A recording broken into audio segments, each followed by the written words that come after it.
আমিও যে কখনো বাজার থেকে কিছু কিনে আনতে পারবো বা বাজারে যাবো বা দামাদামি করবো, মানে এরকম জিনিসটা আমার কাছে মানে একদম অদ্ভুত লাগে। কারণ আমি কখনো এর আগে কখনো মানে এরকমভাবে বাজার করিনি, মানে আমার এত লজ্জা লাগতেছিল। হ্যালো এভরিওয়ান, আসসালামু আলাইকুম। আশা করি সবাই অনেক বেশি ভালো আছেন, আল্লাহর রহমতে আমরাও সবাই ভালো আছি।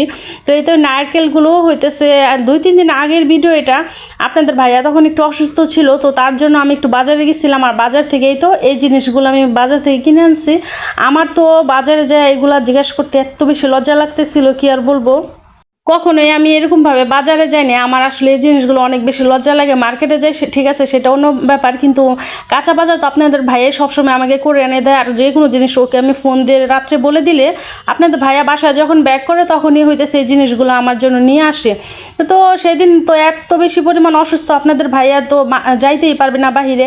আর এদিক দিয়েও কিন্তু একটু যেহেতু জ্বর, একটু লেবু শরবত করে দিব, আবার হইতেছে একটু আনারস খাওয়ার দরকার, ডাবও খাওয়ানোর দরকার, কারণ অনেকটা শরীর দুর্বল হয়ে পড়ছে। তো ও তো একদম যাইতেই পারতেছিল না। তো আমি গেছি নিচে, যাওয়ার পরে আমি একটু দামাদামি করলাম। তো আমি তো এদিক সেদিক দেখতেছি, আমাকে কেউ দেখতেছি কিনা, মানে আমার এত পরিমাণ লজ্জা লাগতেছিল যে আসলে মানুষ কীভাবে বাজার করে। আসলে অনেক মেয়েরা দেখি সবসময় বাজার করে, আমার আসলে ওইভাবে অভিজ্ঞতা নাই। আর আমার মানে শাকও আমি সেদিন কিনে আনছি, শাক নিয়ে আসার পথে তো আমার অনেক বেশি লজ্জা লাগতেছিল। আসলে বাসার নিচে কিন্তু থাকলে এক ব্যাপার, আর হইতেছে যদি একটা দূরে যাইয়া কিন্তু একটা বাজার করে নিয়ে আসা অন্যরকম। যারা করে না তাদের কাছে তো অদ্ভুত লাগবে, আর যারা সবসময় বাজার করে তা এটা তো আর লজ্জার কিছু নয়, বাজার করবে সেটা লজ্জার কি। কিন্তু আমরা অনেকে আছে আমরা যারা বাজার টাজারে সেরকম করি না বা বাজারে যাই না, তো আমাদের কিন্তু অনেক বেশি লজ্জা লাগে। অনেকে জানি না, তবে আমার তো অনেক বেশি লজ্জা লাগে। আমার তো দাম জিজ্ঞাসা করতেও শরম লাগে, কেমন জানি লাগে, অদ্ভুত লাগতেছিল। তো যাই হোক, পরে কিন্তু আনতে পারছি, আর ঠিকঠাকভাবে আনতে পারছি।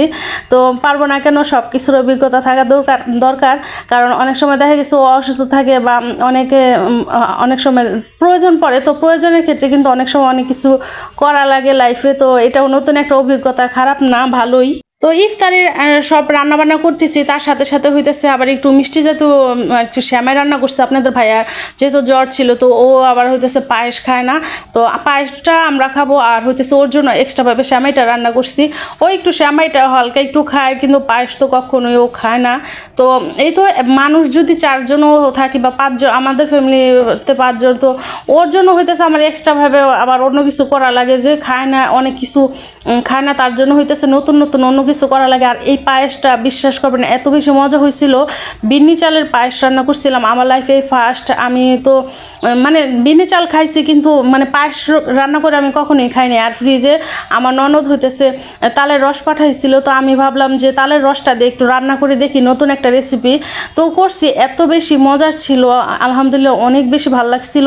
একদম তালের একটা ফ্লেভার ছিল। আর নারকেলটা 2টা নারকেল আমি আবার নিয়ে আসছিলাম, বাজারে পাইছি ভালোই দেখি, একদম কম দামে, ছোট ছোট। আর এত বেশি পরিমাণ নারকেলগুলো ভালো ছিল, তো আয়না ভালোই মানে ঠকি নাই, জিতছি।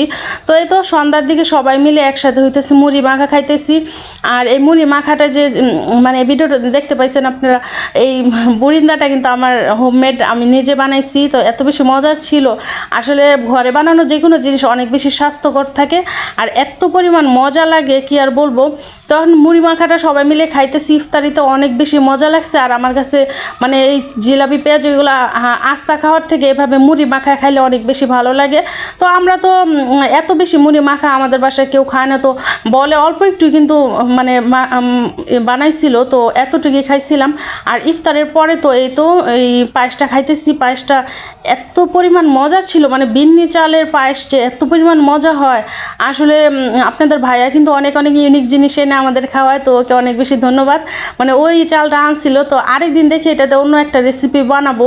বিন্নি চাল যারা না খাইছেন অবশ্যই একদিন খেয়ে দেখবেন। আমি তো মানে বেশি একটা, আমাদের এদিকে তো বেশি একটা খাওয়া হয় না, তো আপনাদের ভাইয়ার সুবাদে মানে ও আনছিল দেখেই খাওয়া হয়েছে। তো ওকে অনেক বেশি ধন্যবাদ এত ভালো ভালো জিনিস আমাদের খাওয়ানোর জন্য, আর এত মজা করে